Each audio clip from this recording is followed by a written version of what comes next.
Yes, Kenya. Tamu sana, yes. Musalia Mudavadi was captured live on camera, urging his people in Vihiga not to vote or to elect UDA candidates. And that's a story that has also been captured by The Star. The Star Kenya. Mudavadi to Vihiga residents, don't embarrass me by voting UDA candidates. Thus Mudavadi telling his people in Vihiga not to vote or to elect UDA candidates. So in this video, I want us to dig deep to see exactly the kind of a message Musalia Mudavadi might be passing out to Kenyans. But before we do that, kindly listen in again to Musalia Mudavadi. Yes. From that short clip, Musalia is begging his people in Vihiga not to embarrass him by electing UDA candidates. And is giving them example of William Ruto's home constituency, where chances are high William Ruto's home member of parliament will be UDA MP and maybe MCA. What does that mean politically, considering that Vihiga is Musalia Mudavadi's home county, where naturally we expect he should not be begging anybody to elect his candidates? What does that mean politically? That's what I want us to find out in this video. In case you've bumped here for the very first time, kindly subscribe, give this video a like. Those sentiments by Musalia Mudavadi are a clear indication that Musalia Mudavadi is weak politically, even in his own home county of Vihiga. Musalia should not be begging his people in Vihiga to elect ANC candidates. It's something naturally the people should just elect ANC candidates.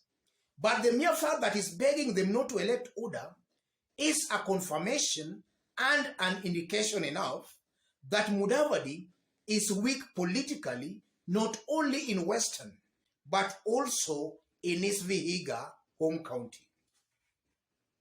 And then secondly, those are sentiments that clearly prove that William Ruto might be edging out Musalia Mudavadi in Western.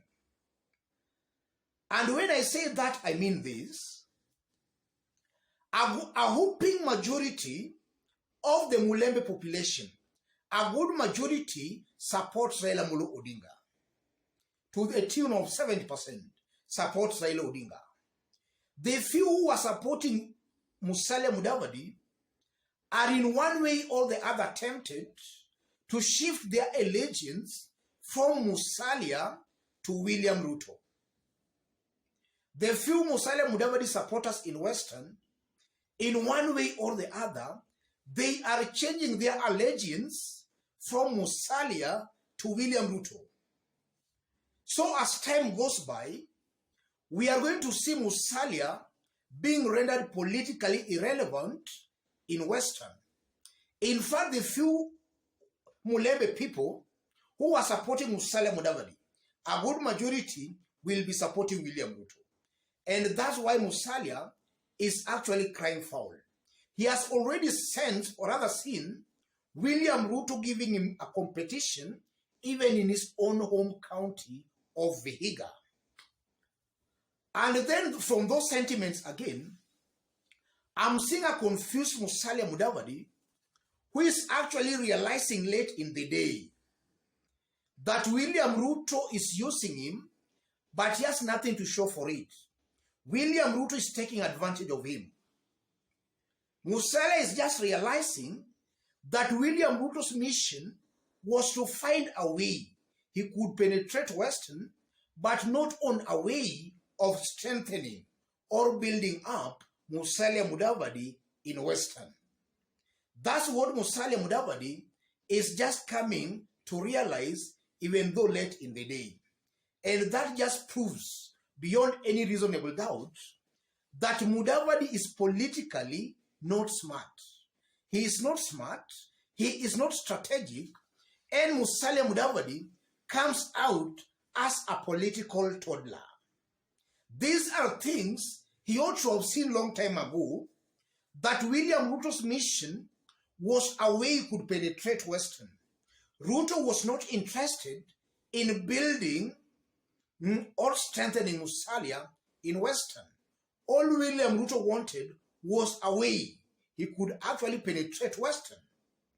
But it's a bad news for Musalia, because instead of William Ruto penetrating Western, he has actually penetrated Musalia's supporters in Western. Raila supporters in Western are largely still with Raila Odinga, but Ruto is actually penetrating Musalia supporters in Western.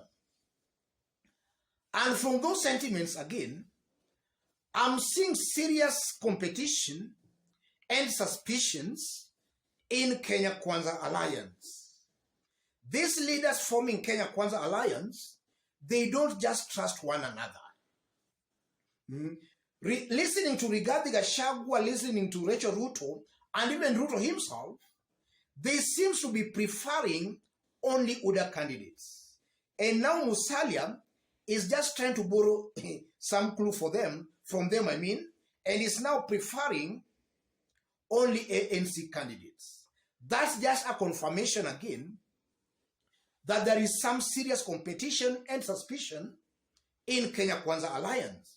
Musalia does not just trust William Ruto. Musalia wants to have members of parliament who actually he can do bargain, or rather he can use to bargain, or rather to bargain with. And that is so because from the latest political happenings in Kenya, it's almost obvious and very clear that Azimio as a coalition might actually win this year's presidential election. That is very clear. So if you look at the other side of Musalia Mudavadi, I tend to believe Musalia himself, if he's truthful enough with himself, I know Musalia so far realized that William Ruto might not win this year's presidential elections. So Musalia is looking for numbers which he can use to bargain with Raila Amolo Odinga, maybe something like post-election kind of a deal. I'm seeing Musalia just looking for numbers to use to bargain with Raila Amolo Odinga, assuming Raila forms the next government.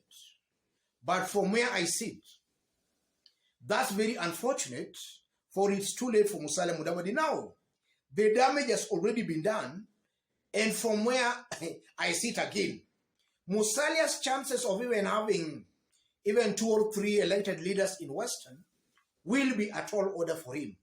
He has to work extra hard even to get 1 or 2 or 3 elected leaders from the entire Western region.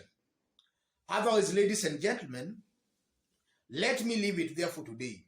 In case you've bumped here for the very first time, kindly subscribe, give this video a like. Thank you. God bless you. God bless Kenya.